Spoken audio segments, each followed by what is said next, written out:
Yeah, well, I don't know, actually. I don't think you guys do wrist checks, but what the heck? It's the last one of the year. Maybe you guys should. Ooh, that's the cardinal rule. Wrist checks are there's no, so the three cardinal rules of open work are no wrist checks, no drink checks, and no cultural recommendations. So whatever you're watching on Netflix, keep it to yourself. I will do that. This is Open Work, a look inside the watch industry, a podcast from Collective Horology. I'm Gabe Riley, co-founder of Collective. And I'm Asher Rapkin, co-founder of Collective. Collective Horology is an independent watch retailer based in Southern California. We carry a wide range of independent brands, including Chapek, Fears, Speak Marine, and more. To learn more about us and check out our available inventory, you can visit us anytime at collectivehorology.com. Today, we're taking a look back on the business of watches in 2024. In particular, we're going to discuss where the watch market is as we close out the year. Is it growing, stalling, or as some would claim, in retreat? To break it all down, we're joined by returning champion Hamza Masood of WatchCharts, the world's most comprehensive, transparent, and trusted source of watch market data. It's a service we at Collective subscribe to for its valuable insight, not just into the pre-owned watch market, but what that data can tell us about the watch industry overall. So Hamza, welcome back to Open Work. Thanks, guys, for having me. Pleasure, just like last time. So happy to be here. We are thrilled to have you back. You are our first returning guest. And I mean, it's no coincidence. We couldn't think of a better guest in terms of the expertise you have and the insight you have into the watch market to kind of close out the year and just do a pulse check on where the industry sits as we leave the year. But more importantly, you are one of the most popular guests we've ever had. The last episode we did with you over the summer, looking at kind of the current state of the watch market at the mid-year point, is one of the most downloaded episodes we've ever done. So the people have spoken, and here you are. Plus, we genuinely like you, unlike most of our other guests. No, I'm just kidding. We love all our guests, but we really do love you, not only because of all of the information and data you come armed with, but more importantly, because you do this from a place of real passion. You really care about watches and you're a watch collector. Thank you for the kind words. That's important. The numbers are important, but we have to remember, for all of us listening, this is hopefully something we love, and that's a hobby. And keeping that in mind, I think, is important.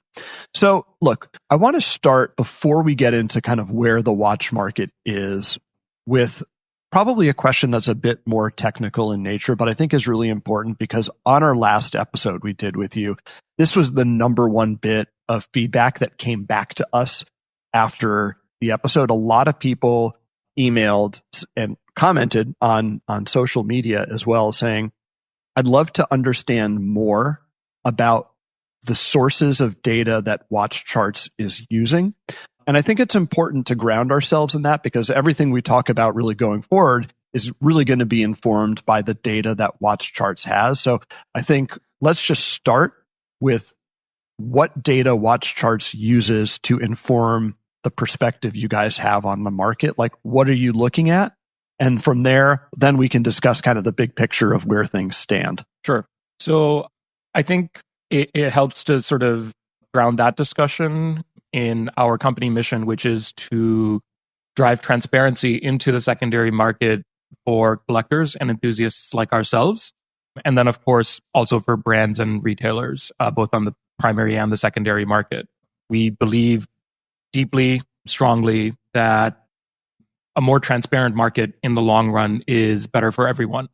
And that primarily means or has meant for the last 5 years of the company focusing on price transparency. So when we think about what data sources to track and how many to track, that's the goal that we are being guided by. So the headline is the full list of sources that we track is proprietary, but we track over 24 publicly available data sources. So if something in terms of trade activity is happening behind a login wall, for example, Facebook groups where a lot of buying and selling happens, that is not publicly available data. So we do not track that and we do not incorporate it into our pricing methodology. For the publicly available data sources, it broadly breaks down into two categories, I would say. One is marketplace platforms like eBay. The other is collector forums like Rolex forums or Watch UC or the Watch Exchange subreddit on Reddit. So some of those sources that we do publicly disclose are shown as aggregated listings on our marketplace. And you can go sort of see individual listings from those sources, including from eBay. But the full list is not something we disclose. Now, it may come across as not being a super comprehensive list because it's not hundreds and hundreds of websites. But that's where it's important to go back to what I started with, which is that our focus is on getting to the most accurate prices that we can. And our way of asking people to assess us on that is to always just see whether it passes your sniff test. Go to the website, look up whatever watch you're interested in seeing the market price for, see what we say the market price is. And we normalize all of our prices for condition, for completeness of delivery content, so whether or not it has box and papers, for region, and then also whether it's being sold by a private party or by a dealer. So controlling for each of these factors, we can give you a specific price. And in fact, if you go through the appraisal tool on the website, you'll be able to see, how the value of your watch might change depending on how you pick various values for those parameters. Yeah, the reason we don't track more sources is because it has only marginal benefit. And we've done this analysis. It's marginal benefit to price accuracy. So adding, let's say, the 30th source, the 31st source, the 32nd source is not going to tell us any more about whether or not a watch should be worth $15,000 or $15,100 when you control for all of those parameters. And so in terms of the trade-off for technical complexity of building and maintaining the infrastructure or operating our pricing methodology and getting accurate enough prices to where we feel like we're doing a good job, the number of sources that we have now is, we think, a balance that works. But of course, nothing there in terms of the way it's all set up is set in stone.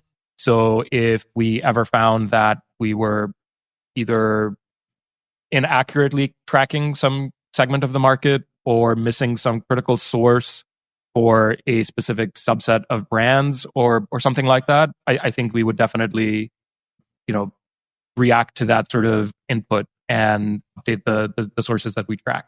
I hope that gives people some degree of assurance. I know that hiding behind words like proprietary and confidential can seem evasive. I think watch collectors tend to be suspicious about that sort of language, but I would hope very much that the output of the black box, as it were, speaks for itself. And so if it passes your sniff test, then we would hope that at this point, after having doing this for so long, people can trust the output. But if not, we're open to taking the feedback.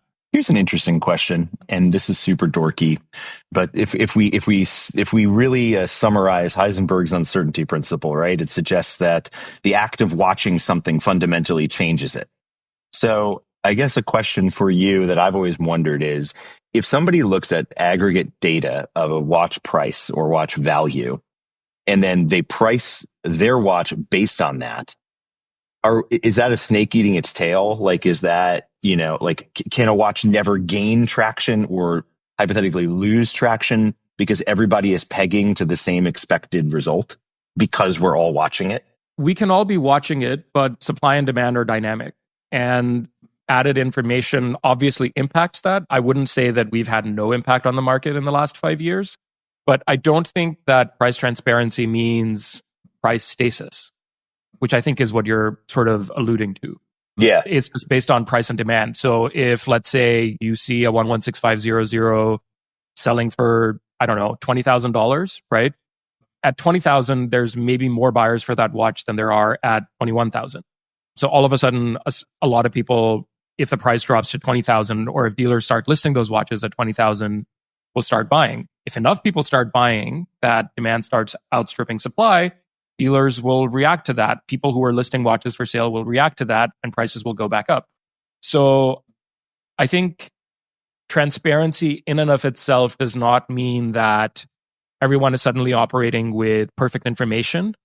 I think prices will, as they always have, respond to supply and demand. It's just that supply and demand is now better informed by having access to pricing transparency. So Hamza, knowing how you guys collect data on the pre-owned market, but also just thinking about your perch on the industry more broadly, you're someone who's engaging with retailers, with collectors, with brands on a daily basis. You're obviously very plugged in to the current events of the industry and have a good sense of where things are. So taking all that together, now that we're at the end of 2024, how would you characterize the overall state of the watch market? I think it helps again to start with just some basic facts. So the Swiss watch market, which is most of the global watch market, at retail value is estimated to be somewhere between $50 to $55 billion, if I remember my numbers correctly from last year. And the secondary market is estimated to be roughly half as big. So most of that, about 2/3 of that, according to our estimates, is just the big three brands on the secondary market, which are Rolex, Patek Philippe, and Audemars Piguet. And then, of course, there's a long tail of all of the other fan favorites like Omega, Cartier, Tudor, Breitling, Grand Seiko, and so on. That market, as everybody knows, has not been doing very well in the last, let's say, 2.5 years or so.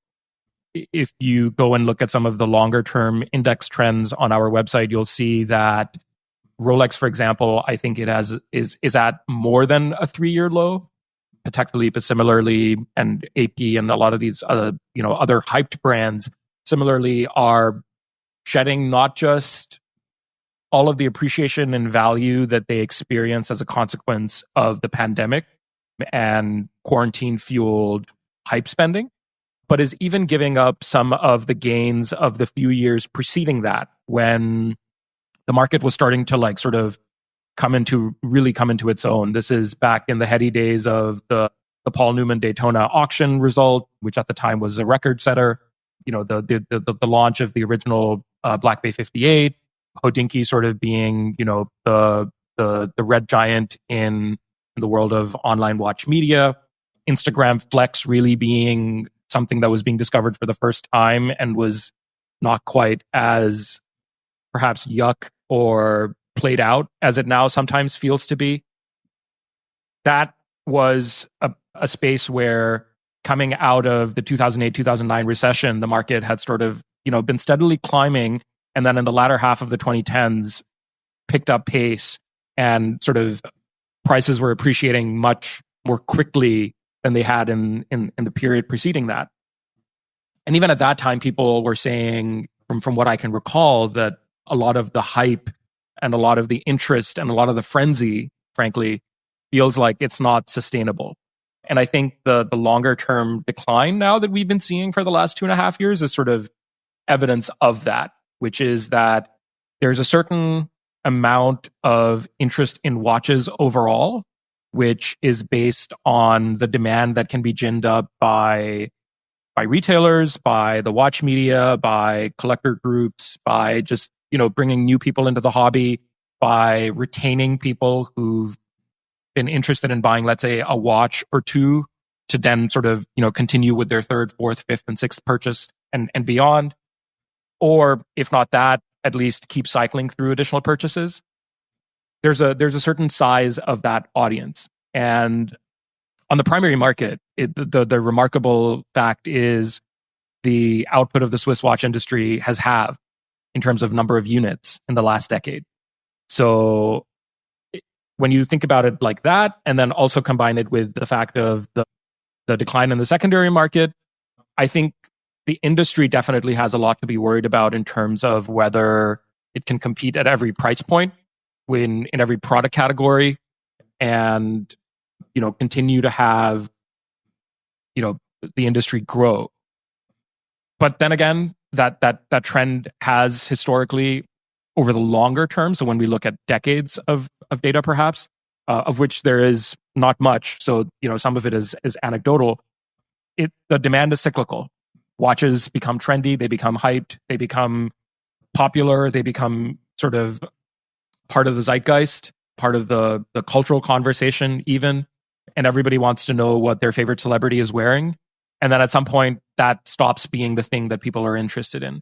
And I think to some degree, we might be in that phase of the longer term cycle.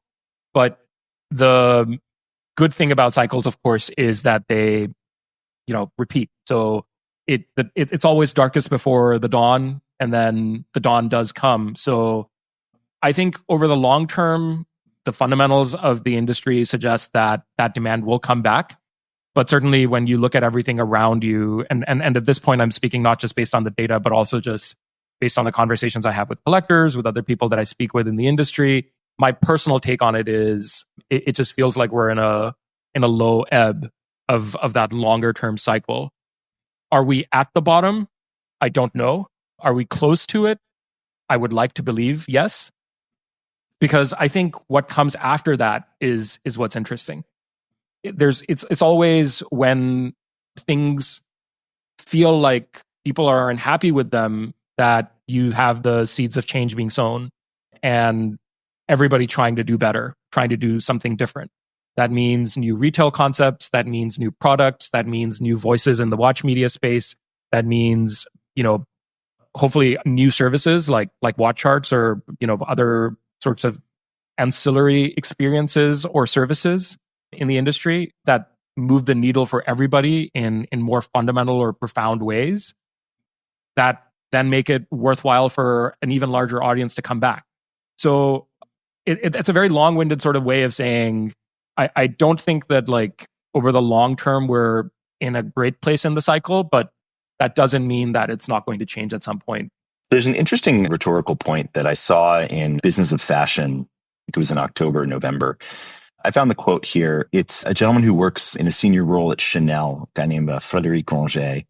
And basically what he is saying is that one of the fundamental issues that we're facing right now is that, quote, customers are tired of being bludgeoned by luxury, end quote. And he feels that a lot of the fundamental issues revolve around the trivialization of luxury. It's a really interesting point when we think about what you're getting at here, which is, okay, total number of watches in production is decreased. Revenues overall, if we look decade to decade, are significantly up, but over the last 5 years are in decline. The last 3 years, more rationally, are in decline.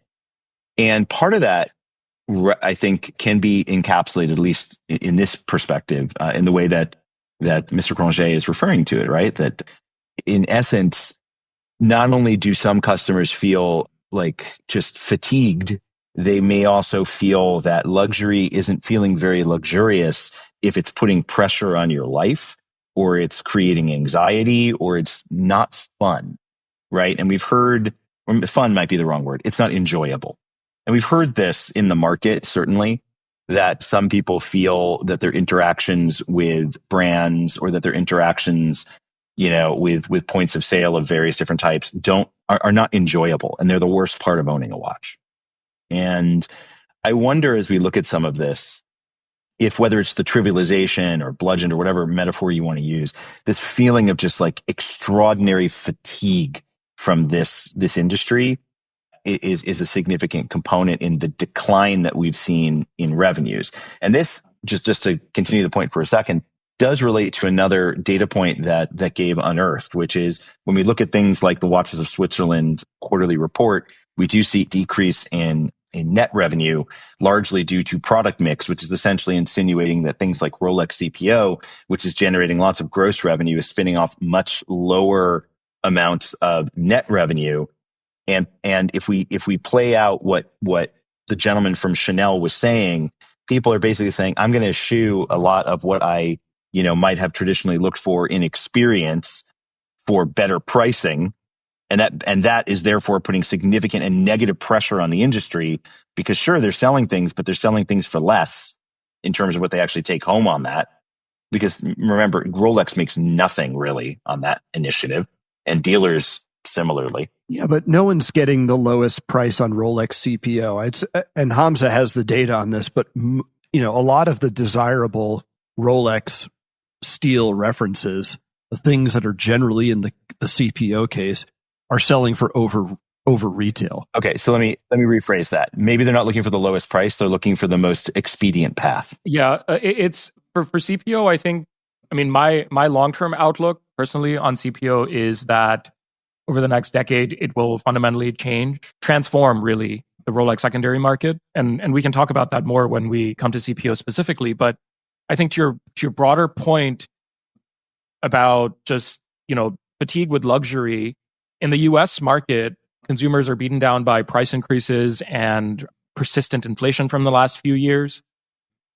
It's in a down market, it's not great to see the value of your watches be lower every month. And then I think in that sense, there is something to the criticism of the financialization of watches. I think in that context, because we buy watches because we like them and because we enjoy the experience of wearing them and owning them. And if there's something about the financialization aspect of watches that makes that experience less enjoyable, then it's an unfortunate fact. So I think that really goes to the psychology of collecting to say, like, does it matter to you, or does it adversely impact your experience of wearing, for example, a Grand Seiko, to know that if you try and go and sell it, you could lose anywhere from 20 to 50%, depending on condition and specific reference. Whereas previously you might have been able to say on Rolex, like, oh, it's not going to be that bad. But on some Rolexes, you won't even get retail back, right? So this mindset shift, I think, is, it speaks to the same sort of like thing about like the trivialization of the luxury experience. Like 2 years ago, if you were buying a Rolex watch, 3 years ago, if you were buying a Rolex watch, like you were guaranteed, like you were putting money in the bank and you were going to get a return on it, right? So it was almost like, you could almost think of it as like a free purchase because you weren't losing any money in making it. If you could afford to, if you could sort of get in with an AD and buy one. Which, of course, like we have to remember, Rolex makes over 1 million watches a year. So there were lots of people who were able to have that experience. It's just within the collector community for hype pieces that not everybody gets to have that experience. But then once you had it, you could feel reassured that, oh, like I thought buying a two-tone Sea Dweller was an amazing purchase because like I love how this watch looks, but I can't quite afford the solid gold one. So I'm going to go for the two-tone one. And it's still got some bling to it. And like I can flex in front of my friends with it. And then now all of a sudden I've had it for 2 years. It's scratched up. It's dinged up. And I'm like, I'm not feeling too hot about it. And I'm like, maybe I want to move on to something else. Maybe this wasn't the best purchase because I don't really enjoy two-tone. The size is too big for my wrist. I like overextended. I should sell this, right? And then like you go and you go and you try to sell it, and the market has obviously changed, and you're not going to feel great about that. And I think that's where some of this like sort of fatigue that you're describing is also coming in. I have to remind myself in those moments not to feel too jaded because this is my first experience with this sort of stage of the longer term cycle. I mean, for all of the hot air that I bloviate about the market and whatever, like I've only really been interested in watches for the last 7 to 8 years, and I've been a collector for maybe 5 or 6, right? So I especially when I'm like at collector groups, or certainly when I'm at industry events, I am deeply, deeply aware of how much of a newbie I am to the industry, even with like how quickly and how deeply I've gone down the rabbit hole relative to perhaps other people. But to somebody coming in with a fresh set of eyes, somebody in their mid-20s, just graduated college, has had a nice job for a few years, looking to buy their first nice watch, is suddenly introduced to the world of nice mechanical watches, is consuming content from, places like Hodinkee or Fratello, or, looking at independent watches on Collective or whatever. They're not jaded. They're still seeing the magic, the pure, unadulterated, uncut thrill of discovering the first mechanical timepiece that they are enchanted by and that they can't stop thinking about, right? And I think there's always going to be that customer. I am just no longer that customer. And so I have to remember to like always like account for that when, I mean, yes, for somebody who's like, let's say a year into watches, a lot of what I just described probably like in response to like this discussion maybe sounded like very depressing or jaded or cynical or whatever other sort of negative emotion you want to ascribe to it. But for somebody who's been in it longer, perhaps like they're able to appreciate more deeply what I'm saying and where I'm coming from. So I think our experiences of being in this space are dictated to a large degree by how into watches we are, as well as how long we've been into watches. So to readers, to listeners, I would just say like, check yourself on that front and check where your bias is in that regard as you sort of take in the discussion. So it's an interesting point because I think it illustrates that the health of the watch market, both in terms of like the data and the sort of the financial health of the watch market, whether we're talking about the financial health of the holding companies, the retailers, the industry at large, or, the financial health of a watch collector who's considering the value of things in their collection as they're adding and changing and things like that. The financial state of the watch industry is very much intertwined with the vibes and the emotions of the watch industry. Absolutely. So we did a survey, which we talked about at length over the summer, where we asked people who listened to this podcast. And again, thanks everyone who responded, because the number of responses we got was overwhelming and quite helpful. You're welcome. But one of the thanks, Hamza. I think we heard a few things in terms of like the emotional health of the watch industry, or at least the mindset of the collectors. And probably you're right, the collectors that we are and the folks we deal with on a daily basis who are more seasoned and have been through cycles in the industry. But what we're hearing is some fatigue. They're fatigued at price increases.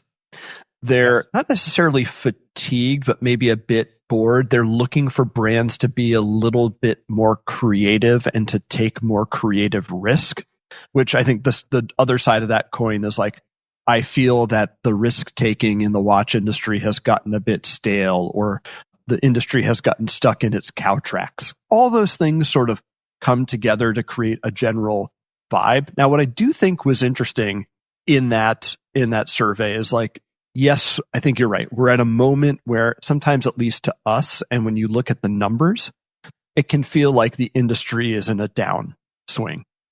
However, one of the things that surprised us was people told us they were enthusiastic about the future of the industry.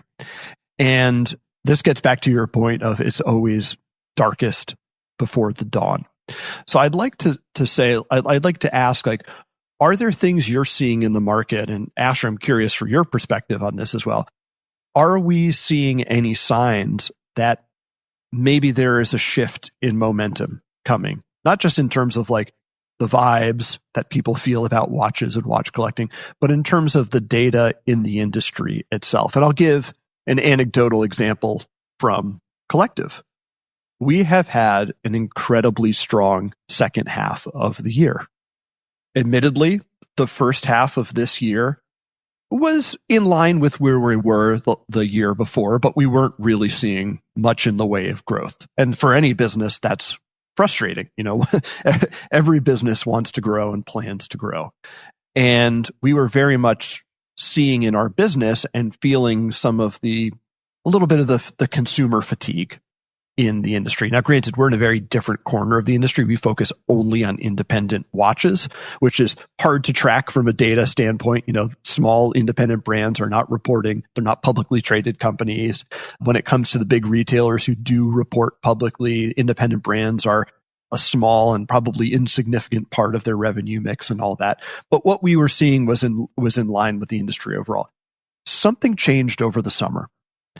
And all of a sudden, we started to see more interest, more sales, and a really rapid acceleration in the growth of our business. And so to us, that has started to signal, and look, we won't know until the future because we need to be able to look at the numbers in a larger context. We won't know for a year or more. But for us, I think we're starting to see a momentum shift, not just in terms of the numbers and sales, but also in the nature of the conversations we have with people. They seem to be more curious about watches. They seem to want to discover new things.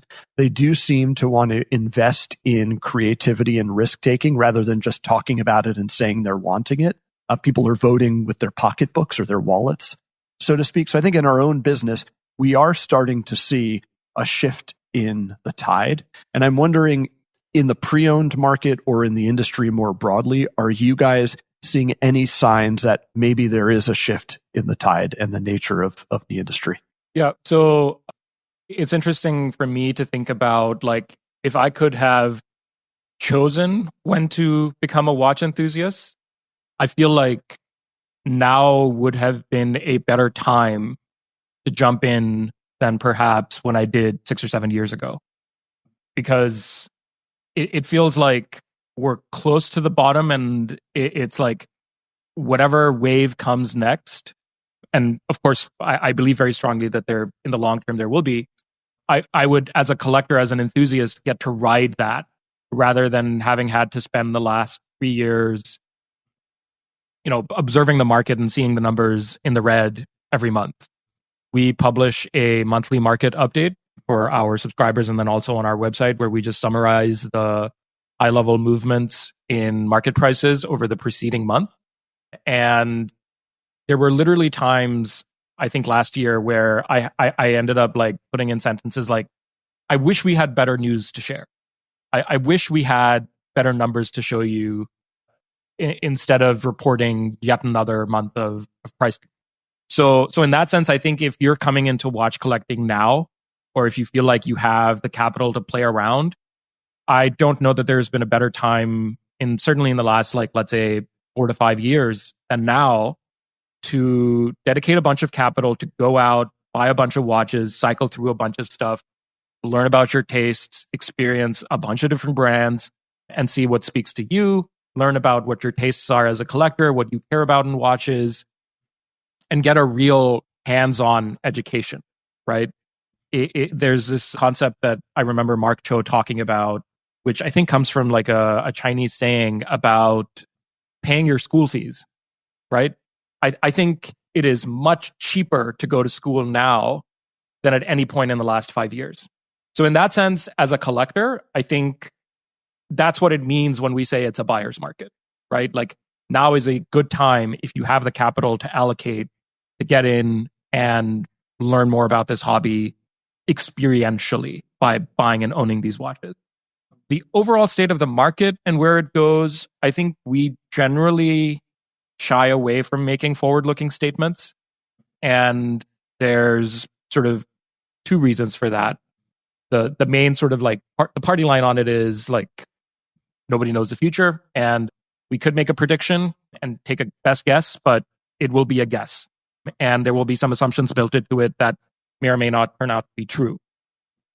The more sort of personal aspect on it is, I think it's only so useful to think about it in those terms, because to me, again, personally, it feels like financialization of the hobby taken like one step further perhaps than I'm personally comfortable with. So for me as a collector and as an enthusiast, right, it doesn't matter where the market's going to go, because I know what I like, I know what I want to buy, I know what I want to experience, I know how much I have or don't have saved up for it, I know what the next target is going to be, I know how much enjoyment I get out of the watches that I wear, I know that community is important to me, and that has absolutely nothing to do with the market. So those sorts of factors are what like sort of personally dictate like how I think about it. I think what I would nevertheless talk about, if I come back to the party line, is how we can assess market health. And the factors that we use to assess market health are at this point unchanged from what they were earlier in the year. We look at age of inventory, which is how long has stuff been sitting around on the market. We look at absorption rate, which is basically how much turnover do we see. And then the last thing that we see is the amount of supply. So how many just listings are there sitting out in the market. And the reason we pay attention to each of these is because we think in conjunction, they tell us something interesting about the market. So fundamentally, thus far in the year, I don't know that at the aggregate level, the picture has changed for any of those indicators. That's why I'm hesitant to say, for example, oh, we're at the bottom, or we're very close to the bottom, we're about to bottom out, and then it's only uphill from here. It's difficult to make that sort of pronouncement. Yeah, you have no way of knowing. We're not putting responsibility where some responsibility lies here. I mean, part of the reason that the market is in decline, if I'm just going to call a spade here, is because of really poor and greedy business decisions that we've seen at the corporate level across the board. Yes. Now, that's not the only reason, but the thing is, it is a controllable reason. And this is something that I've seen in multiple industries that I've been a part of, right? I mean, I remember seeing this in television. When I worked at MTV had some of its content, this is back in 2008, 2007, some of its content was appearing on YouTube and getting massive views that were challenging some of the linear content. Instead of partnering with YouTube, they sued YouTube because their philosophy was, YouTube they're the enemy. I can't possibly imagine that being the future, which is hilarious when we look at where we are now. I think there is part of that happening in obviously a different execution, different industry, with what we see from a lot of major holding companies where they are they're using blunt force trauma on the market. And this assumption that if we just keep doing this, everyone's going to bend to our will. And if they don't, that's something wrong with them. Yeah. Not something wrong with us. When you talk about doing this, what do you mean? Overproduction of watches, price increase? What are we talking about? I'm talking about, in some cases, overproduction of watches, in other cases, underproduction of watches, and across the board, ridiculous price increases and costs associated with. I mean, the Cubitus is a perfect example of extraordinary, well, we don't have to get into it, but it's not the most interesting watch in the world, and the price that they want for it is obscene. And I think even Patek Philippe collectors, who in many ways are probably some of the easiest folks to sell to as a retailer, even some of them are like, ugh, that's just not a thing that I want. And instead of taking that feedback, we saw exactly in real time the industry's response, which was, I'm not stupid, you're stupid, which was essentially, what we heard from a grown man who runs a multi-billion-dollar company. So what I'm getting at here is, just like MTV could have taken a break and taken a step back at that era and said, all right, before we call up the lawyers, let's evaluate the market and decide maybe there's a better way. Maybe we can do something where everybody wins here. I think there's also some hard choices to be made at some of these larger holding companies where they need to say, maybe what we need to do is just stop for a quarter and just really rethink our positioning. And good luck with that. No, hang on, but bear with me. I realize that sounds ridiculous, but it's not. I realize corporations are not the most intelligent entities in the world, but the reality is the short-term loss would lead to the opportunity for a significant long-term gain. And they're not taking the responsibility to do that. Instead, they're shedding some of the things that are around the edges, right? Like Richemont shedding Mr. Porter is not the thing they need to shed. You know what I mean? That's not the problem. And instead, easy for you to say, but it's not. I disagree with that. If they did, they probably should have. No, it's not easy for me to say. I think it's well within our rights to say, because we are observers and participants in the industry and we see the behaviors. And the behaviors, I would argue, are challenged because that is a controllable element of the market, and there is no appetite to fix that we see publicly. Can I just make a devil's advocate? Absolutely. Argument here. So I'd say two things. I just find this exchange fascinating. Please, both of you, continue. So two things here. One, look, I don't want to excuse the poor decision making of large corporations. And you're right. There is a lot of responsibility within the watch industry itself for some of the challenges it is facing right now. And nor do I want to blame the customer and say, well, everything in the watch industry would be fine if people just bought more watches, because it's not up to consumers, enthusiasts, collectors to bail the industry out. No one is under any obligation to buy a watch.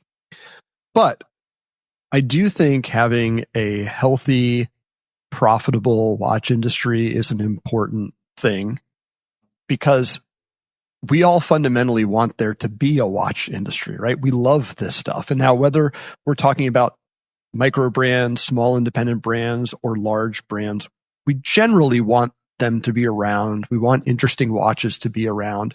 We want people who have a vocation or an avocation in watches, people who are watchmakers and designers and who do the real work of the watch industry. We want them to be able to make a living. We want them to continue doing what they're doing. And for that to happen, the watch industry needs to be in a healthy place, and people need to be able to feed their families and earn a living. And so when I say it would be nice to have, a shift in the tides of the watch industry, it's not so that Asher, you and I can make more money, or people listening can feel better about the valuation of the watches that are in their collection. It's so that we can have a sustainable industry that continues to do the things that we love. And again, I don't want to excuse any bad decision making. And I do think a lot of the larger companies in the industry do need a reckoning and need to deal with some of the things they're doing. But I'm starting to see them do it. And I want to talk about price increases. But just to finish this point, because it's really important. I'm not saying that large corporations don't have a right to show value for their shareholders or make a profit. Not what I'm saying at all. What I'm saying is, when you look at this landscape, there are some things that we cannot as an industry control, and there are some things as an industry we can control. And I guess you're about to get here on the price, the price increase point, but I don't generally see a lot of behavioral shift from the larger corporations that say that they're listening to and paying attention to market data and attempting to pivot to address that, which is within their control. That's the point I'm making. So sure, you can't, everybody would like to see everything work in a way that is profitable for whatever industry or business they're in, but there's only so much of that is within, a specific entity's control. And I just don't see that being an option for a lot of these companies in discussion. I think that's fair. Now, to give some deference to the industry, and this is something that I didn't realize, and Hamza, I learned from one of the most recent WatchCharts Morgan Stanley reports, which was that, and I know you guys don't typically track new watches, but one of the things that was called out in there was price increases. And actually kind of a lack of price increases recently. So I know we all feel like watch prices are going up and up and up. But one of the things that you pointed out was that Patek Philippe was the only brand, at least brands that can be tracked where this information is either collected or publicly available, to increase prices on new watches in the US in Q3 of this year. And I wonder if that's an anomaly.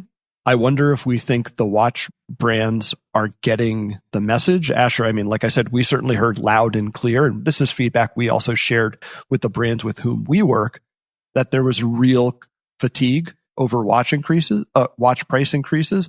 And I know it also has a lot to do with foreign exchange rates and the value of the dollar relative to the Swiss franc and how much buying power a dollar has relative to the franc. That, of course, impacts prices. But in a world where there is this meme that the watch brands are out of control with raising prices, to hear that Patek Philippe was the only major brand to increase prices in Q3 of this year was really surprising to me. And I guess let's put the foreign currency exchange aside for a second. I'm wondering, are you guys surprised by that as well? And is there anything we should read into it? So for anyone not familiar with the report, what we publish is value retention analysis. So what we look at is, for every watch that is currently in production from several key brands, some of the largest brands on the market, certainly the most commonly referred to names like Rolex, Patek Philippe, or Audemars Piguet, We track what's in production, and then for every watch for which we can compute a market price, we calculate whether that trades at a premium over its retail price or at a discount from its retail price. And then on a per reference basis, we publish that in the Morgan Stanley reports, but it's also available under the top performers view on the website if anybody's interested in checking that out. Obviously, that's impacted by two things. It can be impacted by, or value, the trend in value retention over time can be impacted either because the numerator changes or the denominator changes, right? So you could have a price increase or very rarely a price decrease. It's very rare that happens, but it's not that it's never happened. The example that I can remember off the top of my head is some Code 1159 references that saw a slight price decrease from one of our snapshots to the next one we took. But generally it's price increases or because the market price changes. So those are the, both of those things can impact value retention. And value retention obviously is important to track because it tells you how desirable a watch is, whether you make a buying decision on a specific reference, whether you can expect to, when you decide to sell it, maybe make or lose money. And then, from that point, it's basically up to you to decide what you want to do with that information. Whether or not that's surprising, I think it's not super surprising to me, because just because it was the only brand in Q3 to raise prices doesn't mean it was the only brand in the last 12 months increase prices. I wish I had the data in front of me, but I think in one of the earlier reports this year, we also reported on retail price increases from several other brands. The other point of sort of observation on this question, I think, would be the fact that collectively over the last, let's say, 3 years, retail price increases have been aggressive. And that's not just based on how Forex rates have fluctuated. It's also based on the fact that inflation has been a real and persistent problem. So as that has sort of impacted everybody's pocketbook, that's obviously also impacted the brands. And so that's been an additional reason that they've raised prices. And then lastly, of course, over the longer term, like I said at the start, well, at some point when I mentioned, the overall production volume of the Swiss watch industry is down, that's been accompanied by premiumization, where even though they're making fewer watches, they're making more money per watch. And so as you mentioned, Gabe, their revenue is up over the last 5 years, even if they've been making collectively fewer watches. And that's because the average price point has gone up. And that's one of the ways in which they've tried to sort of combat that decrease in production. I don't think necessarily, given all of these factors, that thus far, the sometimes drastic price increases, I'm thinking of JLC in particular, that I think some references saw like 40% price increases year over year, is a trend that will persist. But I think if it does, then it becomes super problematic. You can't have multiple years of 40% price increases year over year and expect customers to be okay with that. I think if you increase prices by 40% or less in a year or in a succession of 2 years, customers will grumble. But then, of course, because you're also talking about brands that often will offer discounts at retail, the retail price is perhaps just the starting point for a negotiation for the retailer. That just infuriates me, by the way, because it exemplifies a business practice which is just so ridiculous.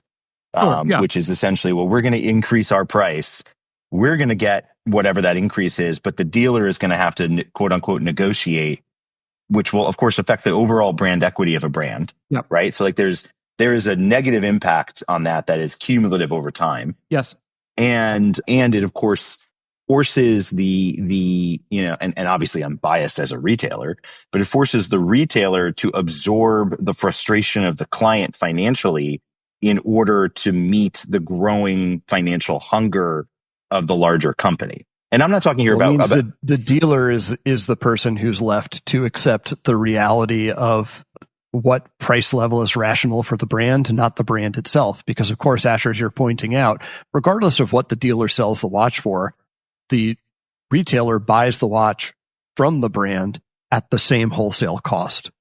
And so if it's sold for less than the quote unquote retail price, the dealer is just less profitable, not the brand. Well, there's also obviously so many brands now that own their own retail channels. So, they're directly taking the hit in those circumstances. But the example that I want to use to maybe illustrate the point is compare, let's say, Rolex GMT Master to the new Cartier Santos Dual Time, right?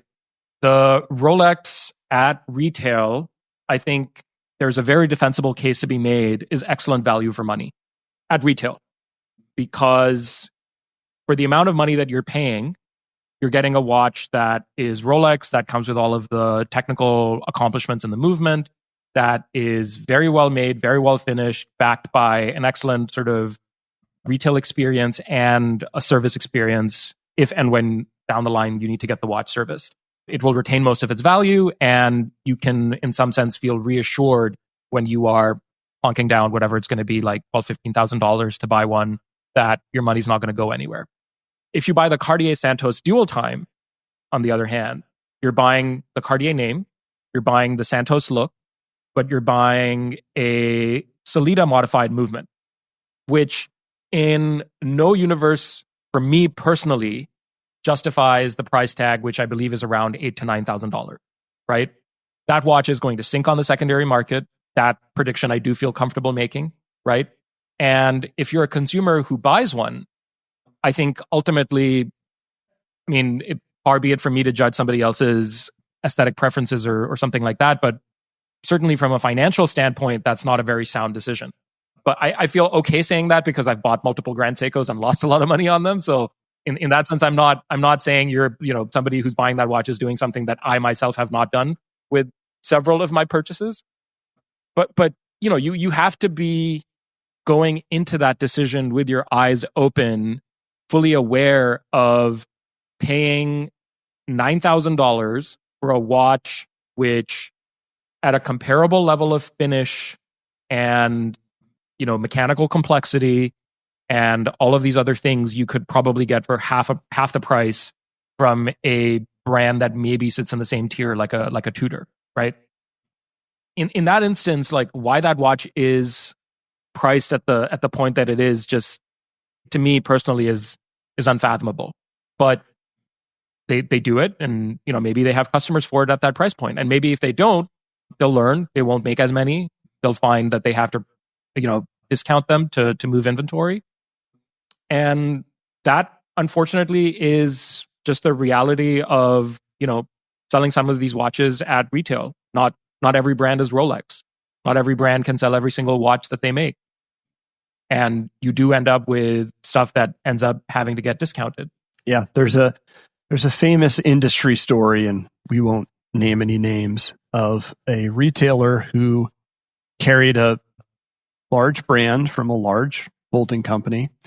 And infamously, when the delivery would come in, he would take most of the watches that were delivered and he was invoiced for and walk right over to the jewelry district in his city and dump them.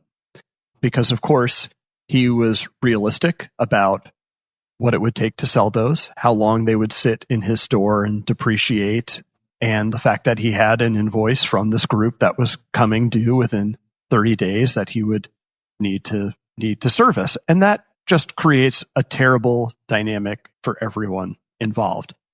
I guess we talked about a little bit about the things you're looking at in terms of, to get a sense of where the market is and where it may be going.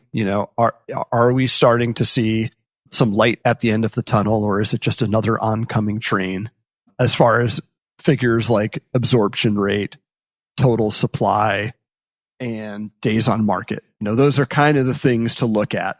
And so we'll look at those. I know you guys will too, and we'll get a sense of where things are going. I guess the other question is, knowing that, as you call them, the big three really dominate the market in terms of pre-owned market in terms of gross sales. And that's Rolex, that's AP, and Patek. Let's put them aside for a second.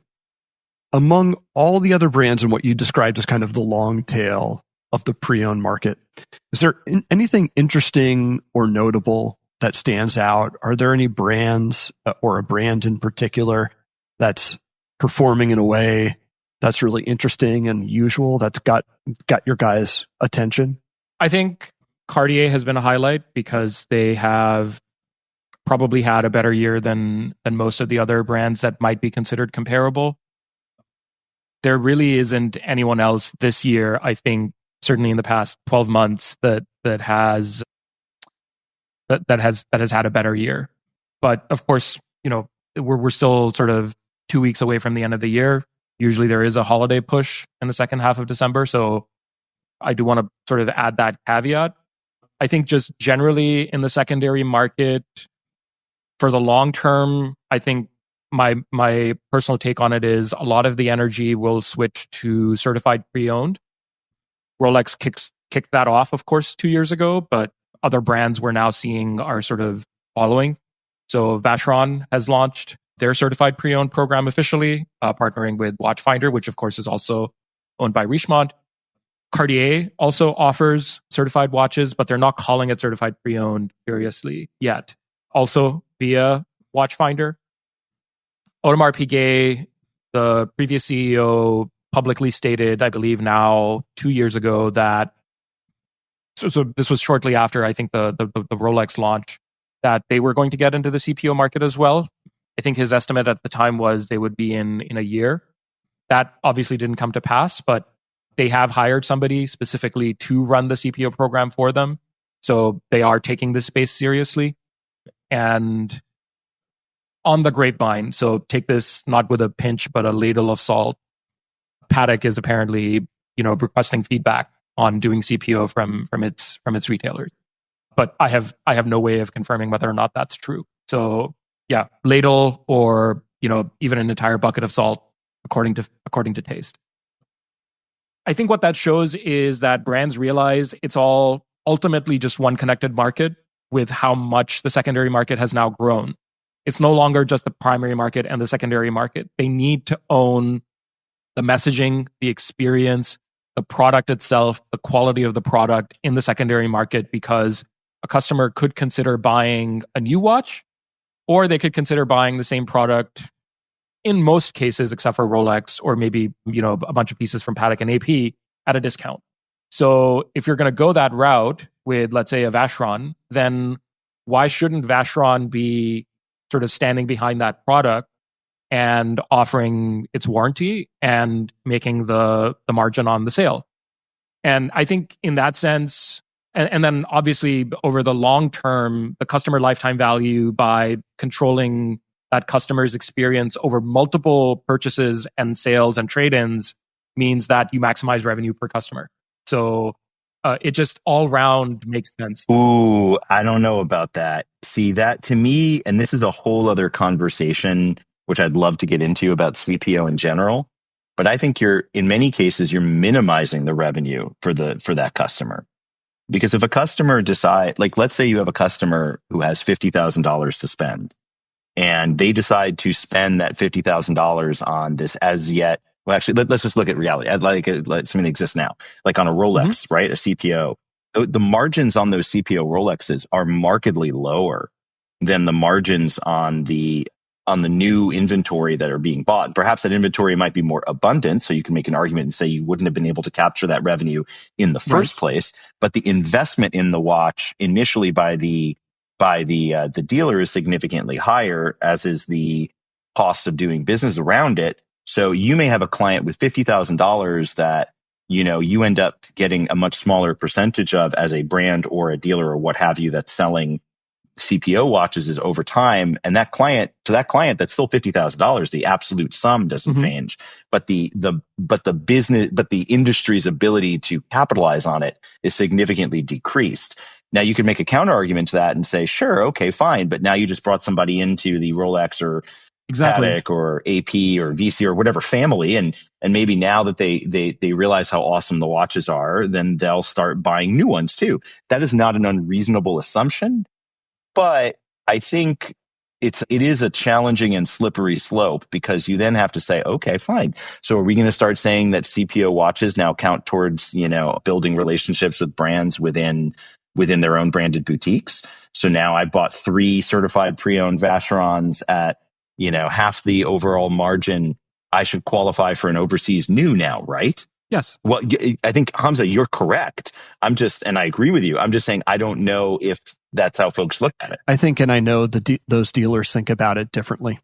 They think about the even certified pre-owned sales as not as valuable to them. Those customers are not as valuable as the people buying new watches. And, Asher, I kind of would agree with Hamza there, because I think the brands are between a rock and a hard place, which is to say, okay, let's say I'm the Vacheron boutique. And instead of getting into the certified pre-owned business, I just say, you know what?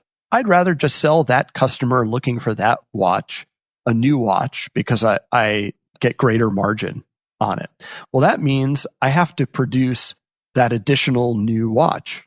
Yep. That means I need to increase my production to meet the demand. And I think what's good about the brands, and then that creates a whole cascading flow of problems. That other watch that was pre-owned, that would have been sold to that client, needs to be sold somewhere else. It's additive. We're adding to the overall market. That's driving value down. That creates problems as well. I do think the CPO thing is good for the industry in two ways. One, it means that the brands, to Hamza's point, are thinking about pre-owned and new watches as part of one unified watch market, which they are. Yes, agreed, 100%. And accepting some reality there, and thinking about the life cycle of a watch beyond just selling it new, and thinking about what happens when it comes back to me and all that sort of stuff. Two, I do think it helps the industry at large to give new customers and people who, look, grizzled watch collectors like the three of us are probably not going to buy from a brand certified pre-owned program. We're much more comfortable if we wanted a pre-owned watch, either buying it from within the community or from buying it from a trusted dealer who's not a part of an official program. Most people aren't that way. If they want a new AP or Vacheron or Patek or Rolex or heck, IWC, Breitling, whatever, there is a level of confidence they get in buying a certified pre-owned product. They know it's real. They know it's been serviced. They know the brand stands behind it. And I think it starts to open the door to more people and welcome more people into the hobby, which is a good thing overall. But we'll see where the CPO thing goes. Yeah, I would underscore the point on CPO with some facts, because I think the program is here to stay, certainly for Rolex.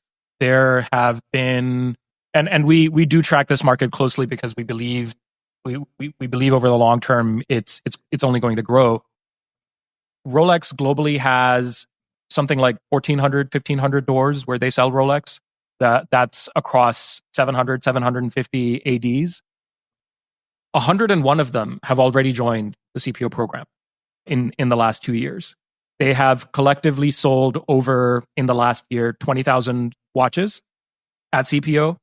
And across all retailers right now, CPO inventory, active inventory, so the number of active watches you can go out and look for, and in most cases buy online, is around 7,500 to 8,000 listings, which collectively total about $170 million of listed value, right? And that's just in 2 years. That's how much the program has grown in 2 years. In another 2 years, does it, conservatively, I think, keep growing at the same pace, or does the growth even accelerate? So yes, we can talk about, is it, more margin or less margin for a retailer, or is it more money or less money for Rolex, or is it a better value proposition for a customer or not? The point is, there is a demand for this product out there that is bringing in old and new customers, that people are willing to shell out money for these watches, and that I believe very strongly that it's only going to continue to grow from where it is now. So I think the takeaway for people listening to this is, it's not going anywhere. So before we wrap here, Hamza, I'd like to give you a preemptive invitation back at some point next year for us to look at CPO programs exclusively, especially if we do see a Patek or a AP or a Vacheron or what have you launch their own, because I think there is another hour's worth of conversation here. Yes. About CPO programs in general. I feel like there's hours worth of conversation on pretty much everything that we could talk about. I mean, we haven't even gotten into watches. The only rule of open work is we don't actually talk about watches. Oh, is it? Okay. It's like Fight Club. And that's probably about as good a place as any to end things here. You're right, Hamza. This is the last podcast of the year, and this has been the first year of the Open Work podcast. So particularly because of that, and also because of the time of year, we want to say thank you, not only to you, Hamza, but to everyone listening. When Asher and I started this podcast last January, we could not have imagined where it would take us and the response and number of downloads it would have garnered. It's been absolutely incredible. So to everyone who has listened, to everyone who has taken the time to email us, introduce themselves, give feedback, ask questions, take any amount of their time to spend with us and to spend with our guests here, we are extremely grateful and we really appreciate you. And we're going to keep doing this. And as always, we are too good not to be better. So look out for things to come in 2025. And as always, Open Work is a production of Collective Horology. You can find us online at collectivehorology.com, and you can find our guest, Hamza Masood, online at WatchCharts.com. And if you'd like to get in touch with any questions, feedback, or suggestions, just email podcast@collectivehorology.com. Ooh, I don't know about that. Ugh, that's just not a thing that I want.